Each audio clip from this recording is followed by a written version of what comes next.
writing new games for vintage microcomputers or game consoles can be done for a variety of reasons.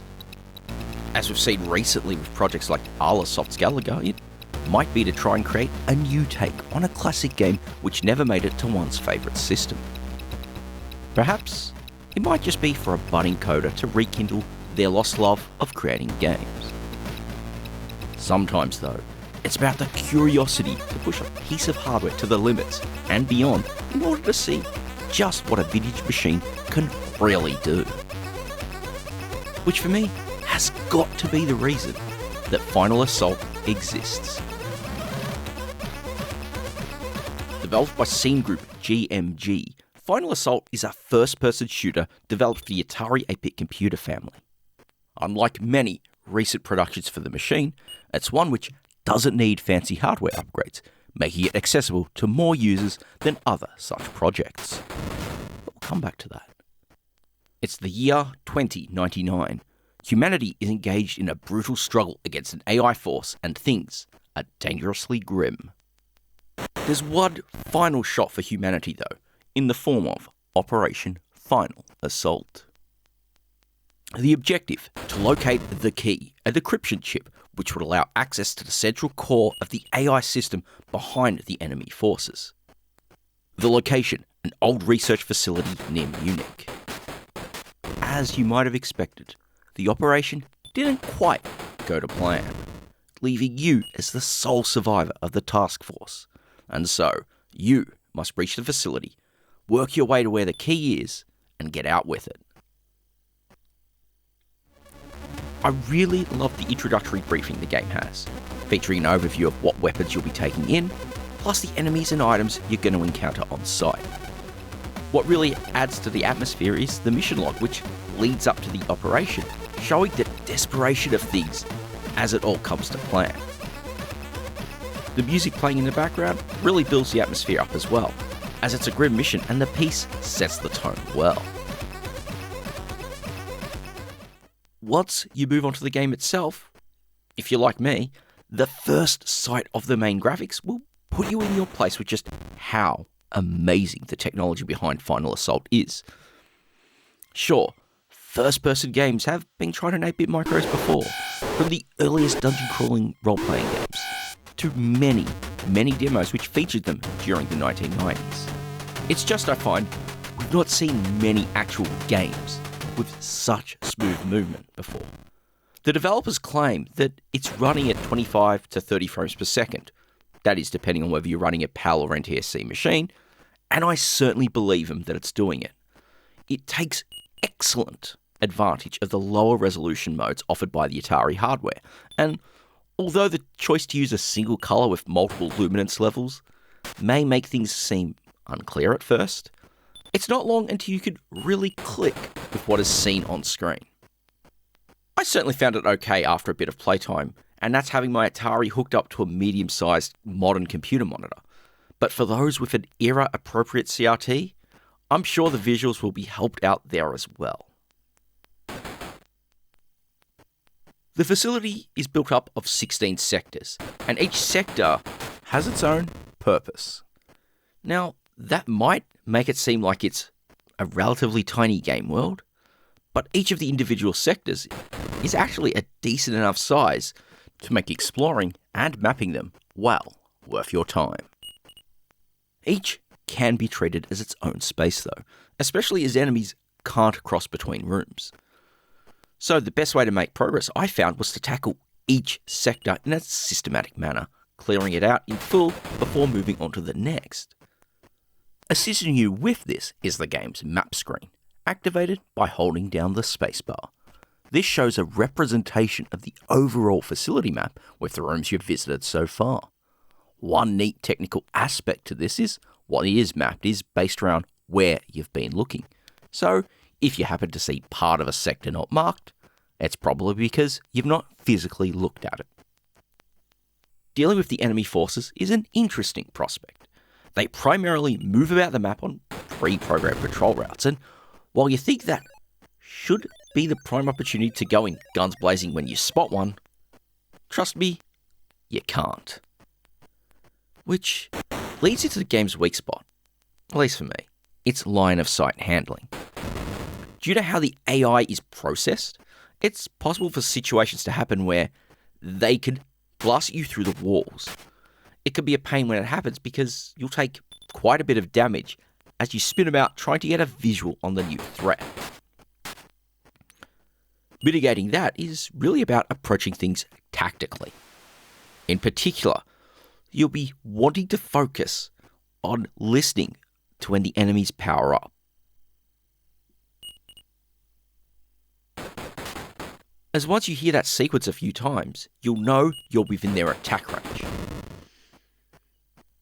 And so that means it's time to be very cautious with how you move, and to be very perceptive for any enemies on patrol so you can line up and blast them to bits.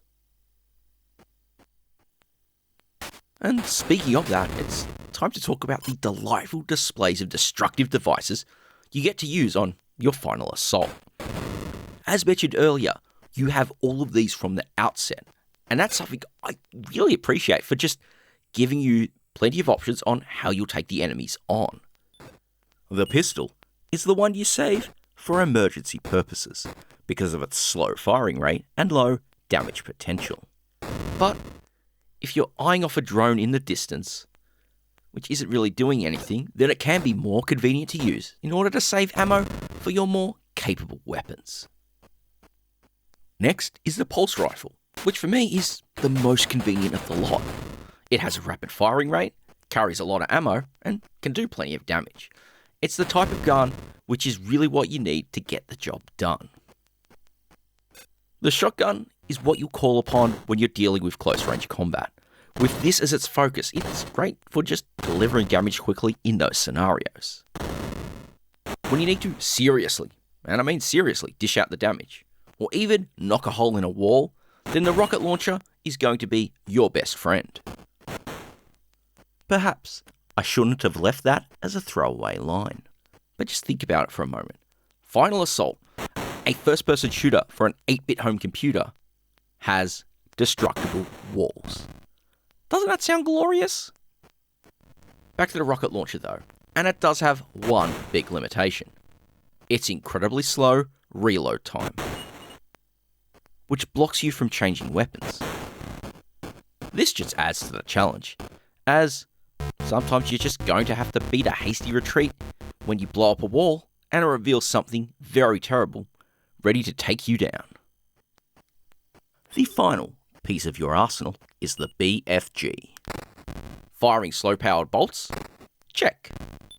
Taking out multiple enemies within range? Check. Doing loads of damage? You better believe that's a check. Surprisingly, for such a powerful beast, you can actually carry quite a lot of ammo for it. So you know it's going to call for some serious usage as you get further and further into the mission.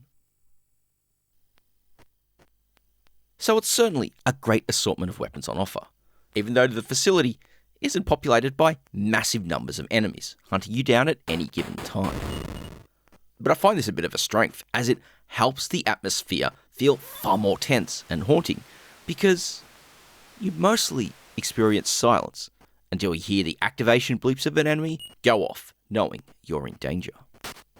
What also helps make it work are the visual flares the engine brings to the table. Each set of rooms within the base offers their own base palette, and using the variety of shades available to the Atari hardware provides extra depth without it feeling too flat. This also brings some neat light effects as well, whether they're caused by explosions, rockets firing, or anything else. It really makes the environment seem far more dynamic than in other early shooters, even those for more powerful hardware. The greatest part is the performance. Again, getting great 3D performance out of an 8-bit is tough, especially knowing that the 6502 processor is weaker at handling this kind of math compared to others. So watching just how smooth this is in action is beyond incredible to me. What works wonders is the frame rate. For it to be as high as it is, and as consistent as it is, truly shows that there is some masterful and tight programming on display. If anything, This is what makes Final Assault to be an absolute marvel to watch in action. Especially when you realise it doesn't require a truckload of expansion memory to run, just 64K. That's right, 64K, just like on an Atari 800 XL.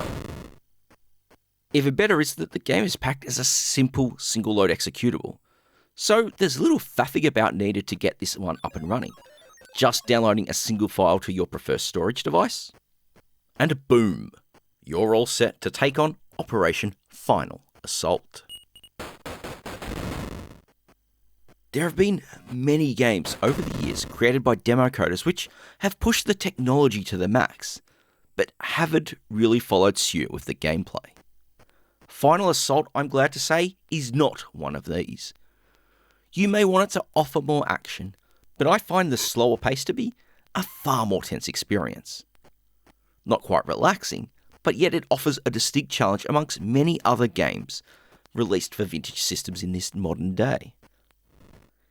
If there is a potential drawback, it's that the game offers a single map. For some, that may be something which sounds like a big one. Just don't forget that this map is quite large, relatively speaking of course, which combined with the slower pace means a run through will still take a good amount of time. And for me, that's not a bad thing at all. Plus, when it comes to replay value, you've even got a few achievements to try and get to keep you going back. Which, when you think about it, makes Final Assault the perfect package. A game which runs for a decent amount of time without getting too repetitive. A game which doesn't require an excessive amount of fancy add-ons to play. A game which pushes the hardware to its max, yet is surprisingly playable and enjoyable. That is certainly a great mix in my book. So I hope you'll go and check Final Assault out, especially considering it's a free download. Of anything, it truly is a work which stands out so much amongst the crowd of 2021's independent modern releases. And so, I don't think there's anything else for me to say than thank you all so very much for watching.